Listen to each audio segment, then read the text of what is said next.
প্রিয় দর্শক, দেশ ও প্রবাসে যে যেখান থেকে শুনছেন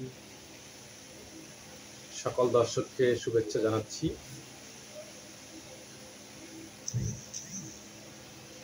আজকে আমরা কথা বলতে চাই যে জাতিসংঘের মঞ্চে প্রত্যাখ্যাত প্রধানমন্ত্রী নেতানিয়াহু। আপনারা দেখেছেন ও নিউজে শুনেছেন যে জাতিসংঘের নেতানিয়াহু যখন ভাষণ দিচ্ছিল, তখন বিশ্বের প্রভাবশালী সকল দেশের নেতা তার সেই ভাষণকে প্রত্যাখ্যাত করে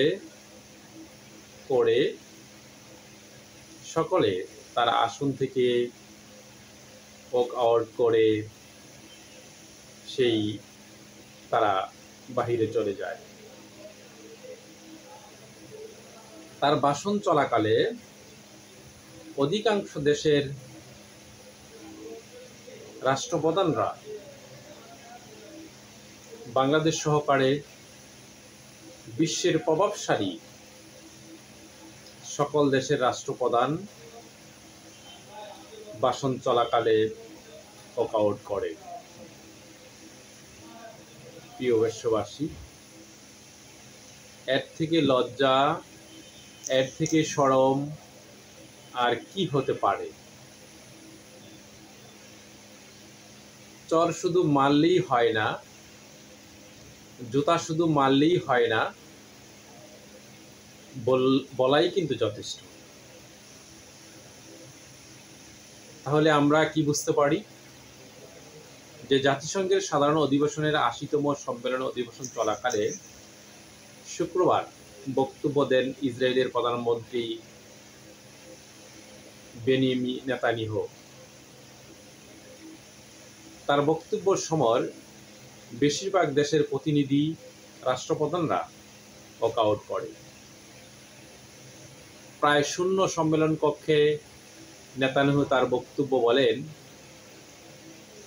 নেতানিয়াহু তার ৪৫ মিনিট বক্তৃতায় বলেন, ইসরায়েল কখনো ফিলিস্তিনিকে স্বীকৃতি দিবে না। অর্থাৎ সে কত বড় জালেম, কত বড় শয়তান। সে এক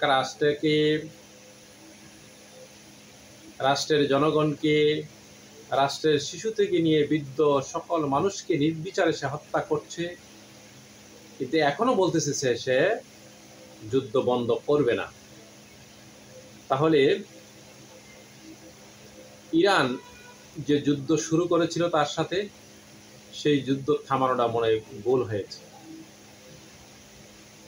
তখন তো তুমি বাবা আমেরিকাকে বলেছিলা যে বাবা আমাকে বাঁচাও, আমারেও শেষ করে দিচ্ছে ইরান। তাহলে কি সেই ইরান আবার তোমার সাথে যুদ্ধ শুরু করবে? মুসলিম বিশ্ব কি তোমার সাথে যুদ্ধ শুরু করবে কিনা?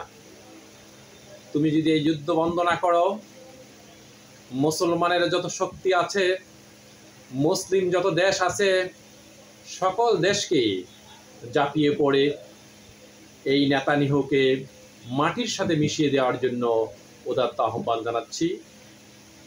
এই জাতিসংঘ থেকে ঘোষণা দিতে হবে, ঘোষণা আসতে হবে যে এই ফিলিস্তিনের যুদ্ধ বন্ধ করতে হবে, না হয় সারা বিশ্ব এই নেতানিয়াহুর বিরুদ্ধে যুদ্ধ ঘোষণা করবে। প্রিয় বিশ্ববাসী, আসুন আমরা আওয়াজ তুলি। অবিলম্বে ফিলিস্তিনিকে স্বাধীন রাষ্ট্র ঘোষণা করে ফিলিস্তিনিকে স্বাধীনতা ঘোষণা দিতে হবে এবং জাতিসংঘের মাধ্যমে এই দেশকে স্বীকৃতি দিয়ে দেশের মানুষকে, দেশকে যেন সেই যুদ্ধ বন্ধ হয়, সেই পদক্ষেপ দ্রুত নিতে হবে। না হয় এই পৃথিবীর মুসলিম রাষ্ট্র, পৃথিবীর সেই রাষ্ট্রপ্রধানগুলি সেই নেতানিয়াহুর বিরুদ্ধে যুদ্ধ ঘোষণা করবে। প্রিয় বিশ্ববাসী, সবাইকে শুভেচ্ছা অভিনন্দন জানিয়ে আমি আমার কথা শেষ করতে চাই। পরিশেষে সবাইকে শুভেচ্ছা। আসসালামু আলাইকুম ওয়া রাহমাতুল্লাহি ওয়া বারাকাতুহু।